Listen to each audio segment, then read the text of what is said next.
Our closing keynote for the day will be given by Alexandra Ebert. Alexandra is serving as the Chief Trust Officer at Mostly AI.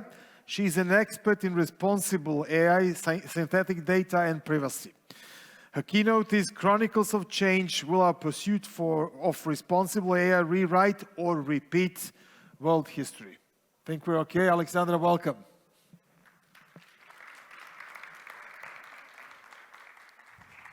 Thank you very much.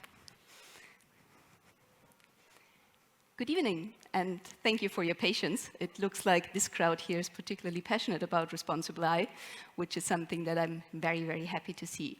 Today I want to take you on a journey throughout history. Not all of history, so don't worry, you will get to dinner today. It is not a super long presentation, but I want to take a look at history to see how did humanity fare in developing technologies? What are the lessons learned from how we approached previous technologies that we can take into this new pursuit of responsible AI and building AI that serves all of humanity? And talking about history and talking about timelines, I recently heard a story that stuck with me. In 1855, apparently we had the first colored photograph. Don't fact check me on this. I found it on several resources, maybe it was a few years later. But what I want to highlight here is that it was 1855 when we had the very first colored picture, or one of the very first colored pictures. And it was not before the 1960s, the 1970s, until we had colored pictures that could adequately represent people with darker skin colors. So this was over 110 years until we had a technology that served a majority of the population in an adequate manner. Up until then, people with darker skin colors were oftentimes not well visible on pictures, and this was a big issue for society back then, or for many people that were affected, but it was not a big issue for the companies creating these type of photo technologies. And what was the reason that in 1916, in 1970, we had this type of change?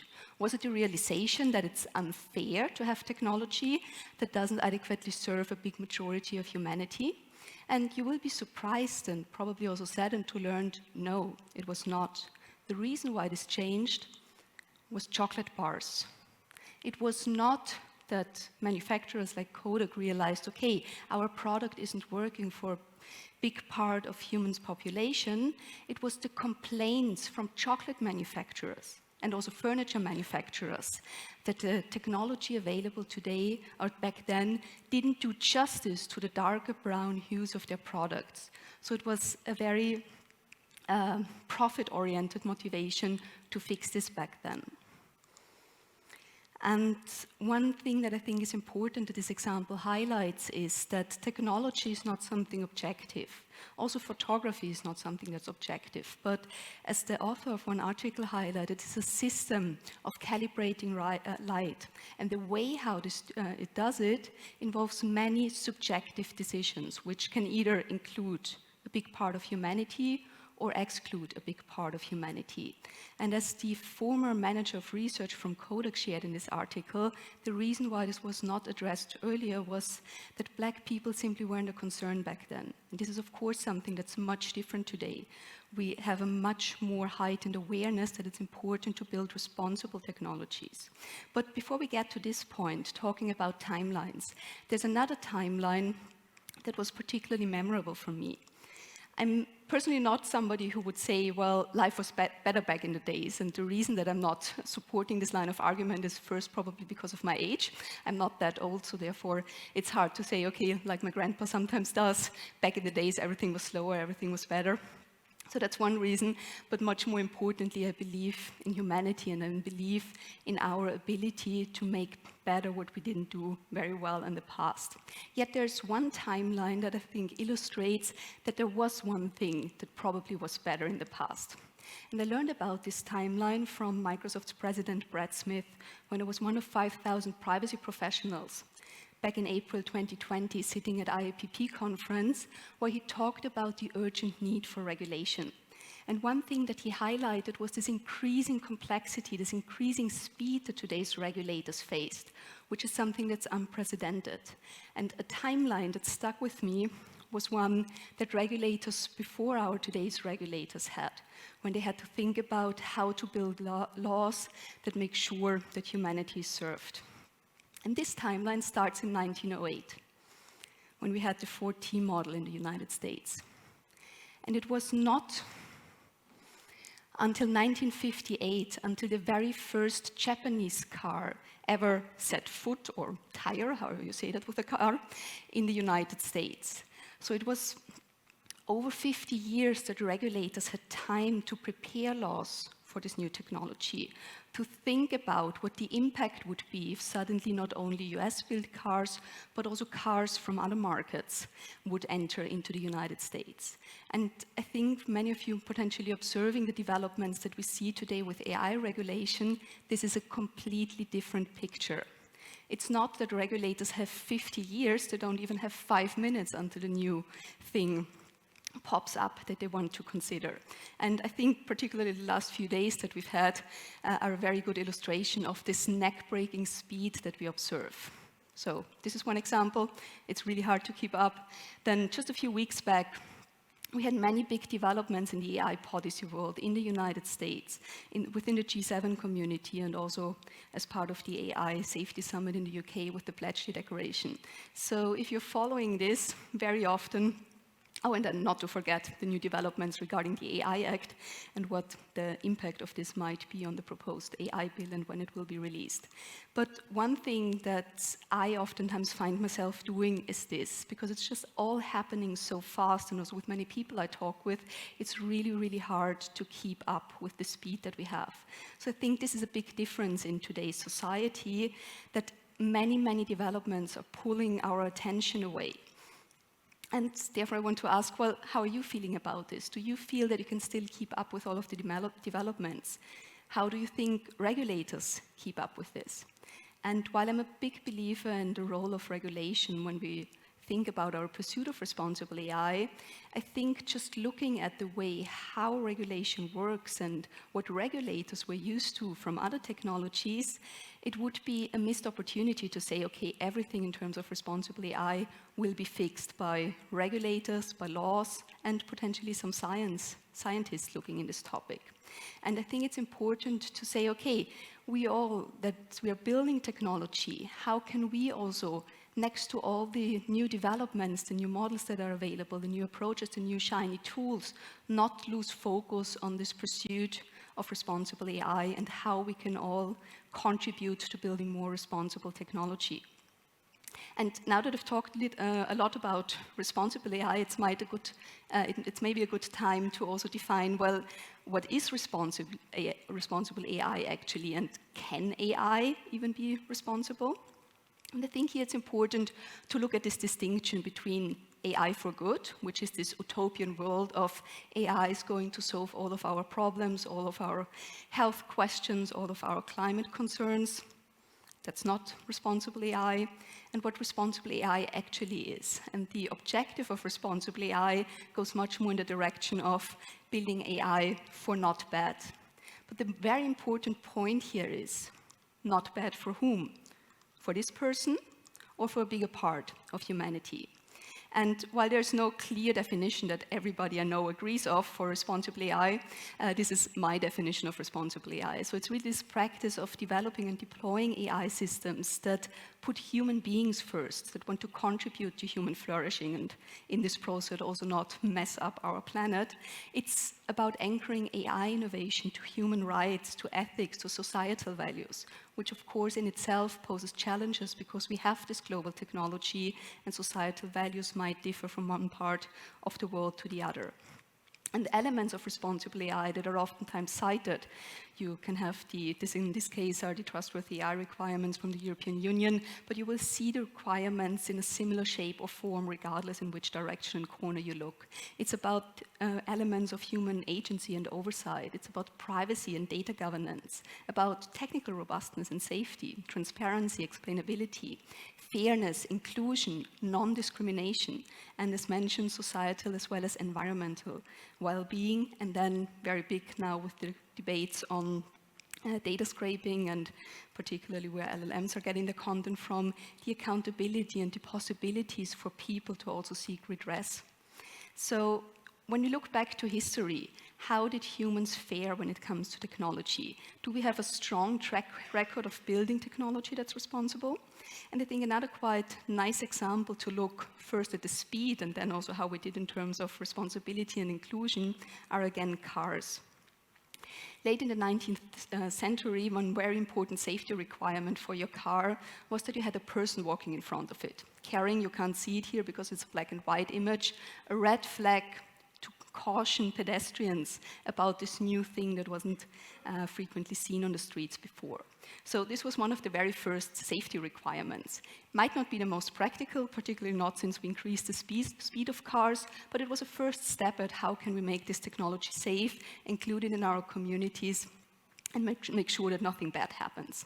And since then, we've seen rapid involvement with technology. So 1919 was the year where they figured, well, it would make sense to have safety glass in a car, because if you break it, it's not very fun to get splinters out of your eyes while you're trying to drive. Then 40 years later, the idea was there should be seat belts in the car, and not any seat belts, but actually the ones that you know today with 3 points that are much better in protecting passengers in case of an accident. The reason why they were developed was actually also because one of the engineers had that was the airbags. This one was developed or put forward within Volvo because a relative of the CEO had an accident, and then this became a priority to make cars safer. The airbags in 1973, there it was another engineer who was on a Sunday trip with his family, and then a deer was running on the street, and he had to pull the wheel and maneuver the car into a side element of the street. And he figured, well, it would be super helpful to have something that protects his and his wife's head the next time this happens. So the airbag was invented in the 50s and then became mandatory in cars in the 1970s. And it was not until 1983 until there was a law that a car not only has to have a seat belt, but passengers need actually make use of this safety equipment. So we can already see it was over 30 years or 25 years from invention of a technology and implementation within the product up until it became a law. So if you look in the timelines that we see with AI, you will potentially recognize this is a much, much shorter time span. But surprise, surprise, with all these safety features that we have here, very really inclusive. Some of you might have seen this. It was 2023, 50 to 60 years after the invention of the airbag and crash test dummies, that the first female crash test dummy, that is actually not just a smaller crash test dummy, because believe it or not, females are not small males, but a crash test dummy that more adequately represents the properties of the female body was developed to further improve car safety for women in cars. So potentially an example where we say, okay, not inclusive from the start. And I'm not talking about the environmental and planetary flourishing with cars here, but just to highlight that with a technology that's as mainstream as the car, still 50% of the population were not adequately considered throughout many steps of the journey. And also in more recent time, you maybe remember from COVID, where we had these pulse oximeters, and suddenly people realized that they don't properly work for people with darker skin color. So again, another technology that was not inclusive by design. And looking at this, there are plenty of examples where looking back, we can say, potentially, we should have done better. So the question is now, are we doing better with AI? Are we doing better with responsible AI, with everything that we as humanity have learned about building inclusive systems, building fair systems, building systems that don't leave anybody behind? And if you look at the AI news, it's very, very hard to get a verdict on that, because you see the strong polarization. One side, the boomers saying AI is going to save the world, AI is going to help us with precision medicine, AI is going to help us with accessibility, AI is going to help us with inclusion, environmental impact, and many others. And then we have the doomers who say AI is going to be the next superpower, it's going to take over the world, it's going to steal all of our jobs, and humanity is close on the brink of extinction because AI is growing much too powerful, much too fast. So it's a very, very strong polarization. And if you, as somebody not in the industry, just look at the news, you might wonder, does AI have an identity crisis? Is it now the best thing that ever happened to humanity? Is it the worst thing, or anything in between? And I'm personally a believer that AI has great potential, and I'm very optimistic that in the midterm future we will be in a position that AI is much more inclusive. But with all the new shiny developments that we see in the AI ecosystem, I still want to create awareness for the importance of responsible AI, for the importance of all these considerations in terms of fairness, stereotypes, inclusion, and about asking all these difficult questions that many of us might are not used to ask themselves when working with AI, when working with data. And there's so much work that we still need to do. One area is this digital divide, to look into, okay, we have this technology with these great capabilities, but the impact that we are seeing, is this really improving inequalities, or do we see a heightening of inequalities? And very often it's criticized that with many data sets, it's not really put into consideration, into question if, for example, females are adequately represented, or if the data is really truthful or just replicating stereotypes that have existed for decades or hundreds of years. Famous examples was, for example, the credit card from Apple, where suddenly female users found out that even though they had sometimes even better financial resources than their husbands, the credit limit they were granted by the card was much lower. So this was one thing that was also defended in front of the court, where Apple and Goldman Sachs, the bank backing this credit card, eventually managed to win the case and demonstrate, well, according to this mathematical fairness principle, this product is perfectly fair, it's not going to discriminate. And I think this highlights something that's super important. Fairness is not a black and white topic. There are over 30 different mathematical fairness definitions that you can't all combine with each other. And it's oftentimes this question between treating everybody equal, not discriminating, based on gender, based on skin color and things like that, but then also recognizing that human history wasn't perfect and that we have systemic biases that influence the data that we have today and that also should be taken into account to not perpetuate discrimination. For example, when it comes to giving ethnic minorities in the US access to education or releasing them on bail from prison, and many, many other examples. And also now with the more generative AI technologies, we see that there's still a problem when it comes to how AI paints male versus female individuals.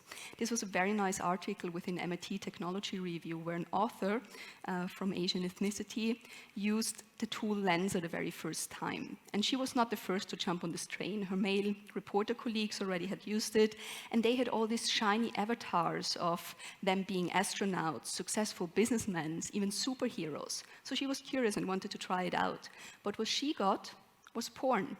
Most of the images that were generated, she was either full nude or just had very, very little clothing on her body, because the majority of images used to train the system were scraped from the internet. And the internet is not a fair representation of our world, but we see significantly more, particularly with Asian communities, nude content that then is perceived as normal by these technologies. So it's very important also thinking about representation. If AI is trained on a fair and inclusive data source, or if there are some things that potentially weren't taken into account when these systems are developed. And it's super hard because the data sets, as we know, are so massive that it's hard for humans to look into them and assess them.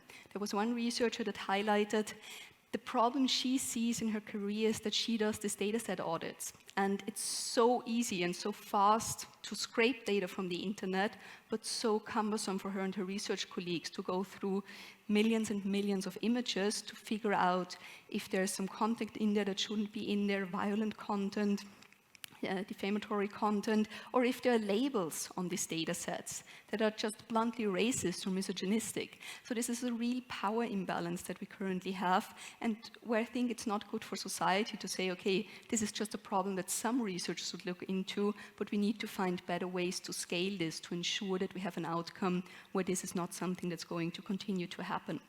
It's also about these questions about ethnic minorities and majorities. Dr. Joy Buolamwini, one of the leaders in this space, also emphasizes that we not always should talk about minorities because particularly darker-skinned individuals are majority on our planet, and the tools that we develop today have this global ambition. So it's much more about the undersampled majorities that are not present in many data sets, which leads to problems like facial recognition systems simply not working properly for dark-skinned individuals, particularly female dark-skinned individuals.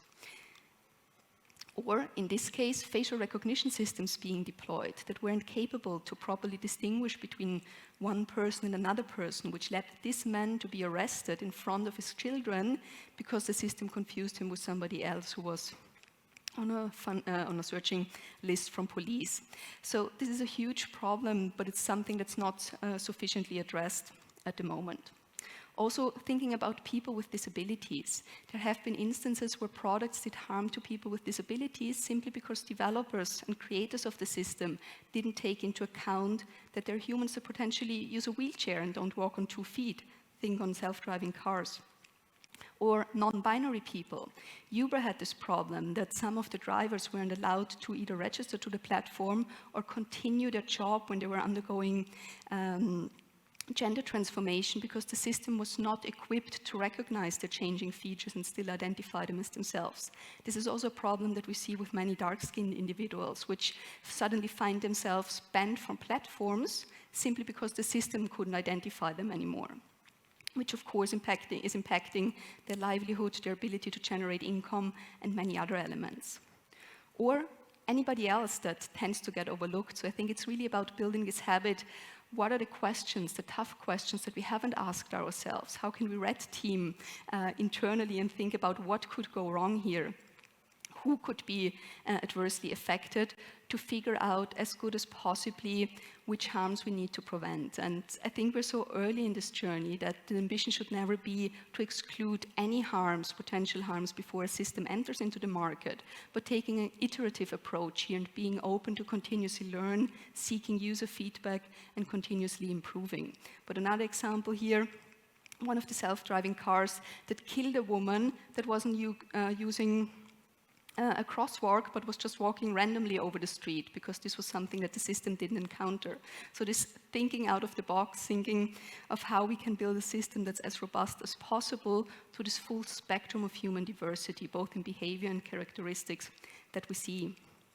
And then I think it's also a very interesting question. I assume many have heard this statement before, but I would be curious if you have heard this before. Can you please briefly raise your hand? So quite a few. There's oftentimes this fear AI is going to replace our jobs. And an answer that has been circulating since the past few months is, well, no, it's not AI that is going to replace our jobs. It's people enabled with AI, making use of all these new AI tools that will replace those that don't. So the question is, should everybody now jump and start using ChatGPT and many other AI assistants? And some of you might say, well, yes, it's there, it's free, they should start to use it.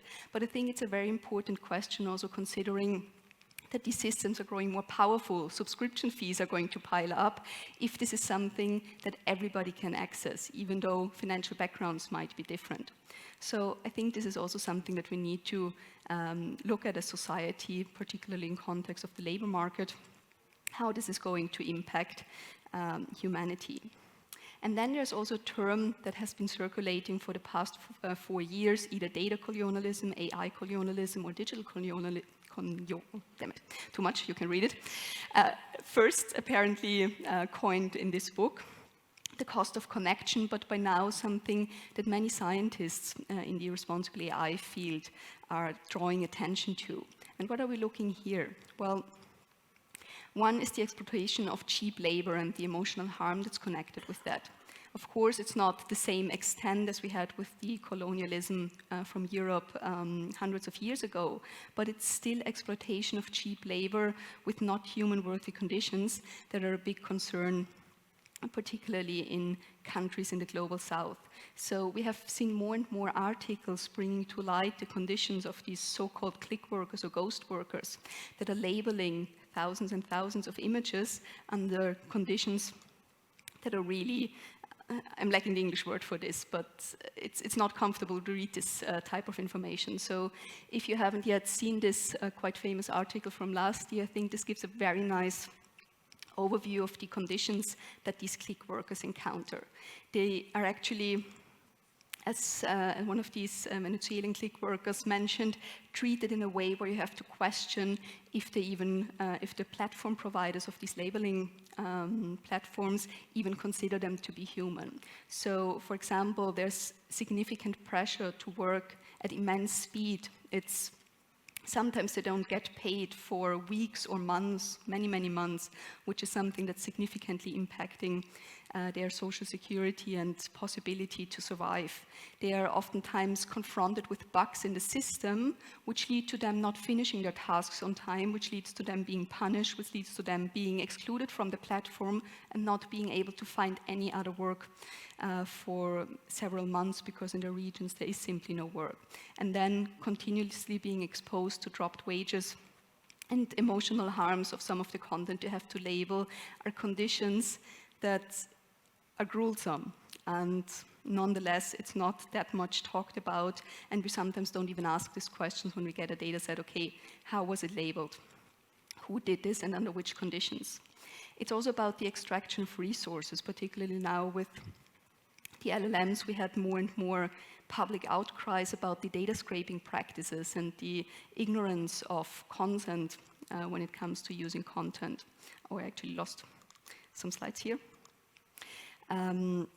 So one thing is that the data sets in itself can carry racial bias the way they are scraped and labeled, but it's also about artists, creatives, authors, writers trying to get something for the work that they spend a big part of their life preparing, and therefore we see quite a few lawsuits here for authors that don't want their content to go into large language models, or for example from celebrities who find themselves doing millions, or not millions, but plenty of different ads that they have never consented for, with their face, with their voice, because it's possible today and there are people using this without their consent. And then, of course, another big issue is the environmental impact.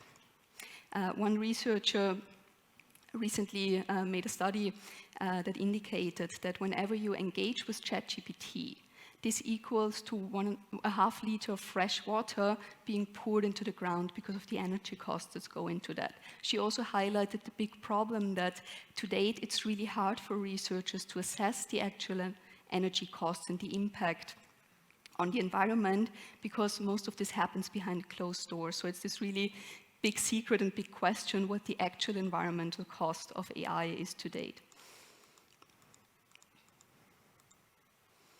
And then it's also about this perpetuation of harmful stereotypes and erasure of cultures. There's another nice article that highlights that particularly image generators that got a big majority of their content from Western-dominated worlds now try to paint Western elements into all the different diverse corners of humanity, which is something that has the risk of perpetuating stereotypes that we don't want to have here. Plus, it's also a question when we think about this opportunity of tools like ChatGPT and other large language models becoming, let's say, personalized tutors for children, for people that can't afford the same level of education. Which worldviews are they propagating?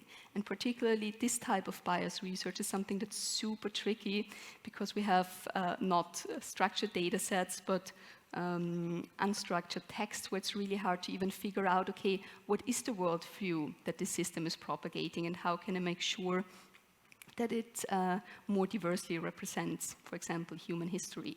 So to conclude, responsible AI has 99 problems, one of them being spelling. And I think, or what I wanted to highlight here is that it's about time, and it's on us, on humans, to fix these problems.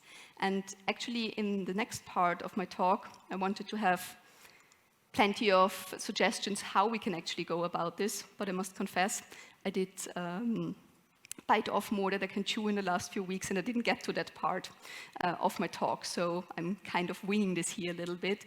But one thing that I think is important, or many things that are important, besides regulation, research, is that we all try to contribute here. And I'm not sure if you know the book Atomic Habits, which was one of the bestsellers a few years ago. And I think one remarkable message that the author here shared, it's not about, okay, tomorrow we all want to get up and fix responsible AI for once and for all. I think it's much more important for us as a community to build this muscle, this habit of responsible AI, and try to, each and every one of us, do a little bit what we can do. If this is now creating awareness on these topics, if it is, okay, asking the tricky questions, really thinking hard and changing with other professionals from other disciplines on, are there any adverse effects of the system that I want to develop, or even building your own responsible AI skill set, because one other thing that will be crucially important for our society, I work a lot on the regulatory level, and nearly every nation, every economic union now has this ambition to become a global leader in artificial intelligence, which automatically means that significantly more entities, individuals, organizations, startups, SMEs, large organizations need to develop and make use of artificial intelligence. But as many of you know, we already today have this shortage of AI talent and an even bigger shortage of responsible AI talent. So if we're going to want to go here where we have, I don't know how many thousands of organizations entering this AI ecosystem, but we have just this little talent, how is this going to function? And this is why some nations are currently investing into responsible AI assurance ecosystems, into ways how we can scale responsible AI, with audits, with tools, certification schemes, consulting service providers. So everything in this direction is just in the process of being built up. And I think with all the creative minds and the capable minds that we have here, if we also dedicate our brain power and resources to building responsible AI tools that help others with less expertise to better ensure that the systems that they use adhere to humans' societal values, I think we're doing a very important job to ensure that the AI ecosystem is eventually fulfilling the promises of helping humanity and supporting human flourishing. But again, not everything all at once by one person, but I think it's really about these small changes. And one story from this book that I really enjoyed was about a soccer team. I hope it was a soccer team. I didn't have time to look this up. A sports team that wasn't very successful in their specific discipline. And they then got a coach that didn't drastically change their training approach or how they went about to compete in their sport.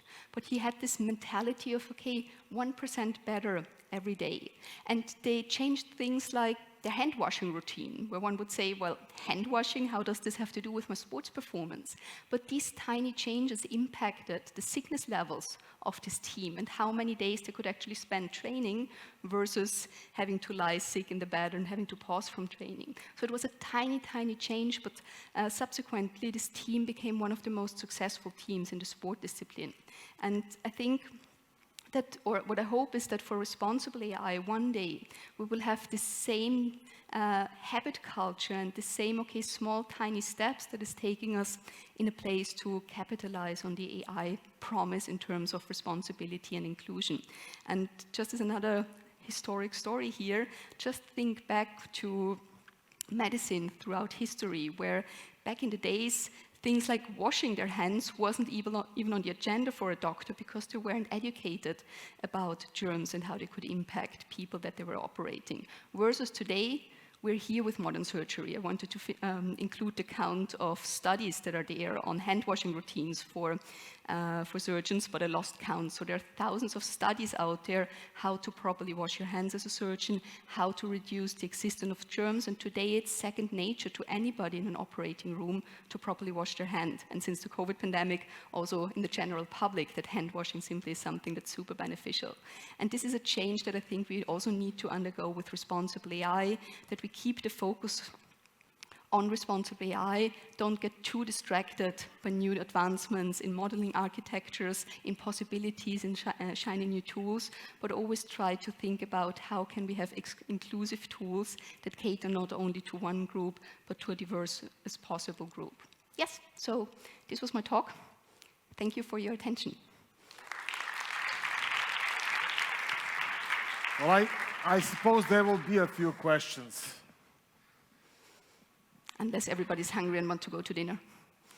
If not, I have a question. Yes. I mean, to begin with, I mean, web was created with the best intentions by a scientist, and we got dark web, even though we have all the controls. Could we get dark AI, whatever we do? Sorry? Could we get dark AI in the same way as we got dark web? I think Like something that we have that's completely out of control of any legislature. I think we will see elements of dark AI, but I think the important question is, okay, if we look back in a few decades, is the overwhelming contribution that AI has to society a positive or a negative one? And I'm confident that we will have the first scenario, that AI will have a positive contribution, but I think it's still work and it's still this iterative approach of understanding what could go wrong. Also thinking back to the car, first we had this flag in front of the car, and only 50 years later we figured out things like an airbag or a crumpling zone or more advanced safety systems in your car could be something that are beneficial. So we're not going to get AI right at the first stance, but I think we're going to learn with it as humanity. So you're an optimist. I'm an optimist. Okay. Any more questions? Because I'm not going to turn this into interview, so. Well then, thank you very much. Thank you. Thank you. Okay, so just a certificate. Oh, thank you. Thank you. Thank you.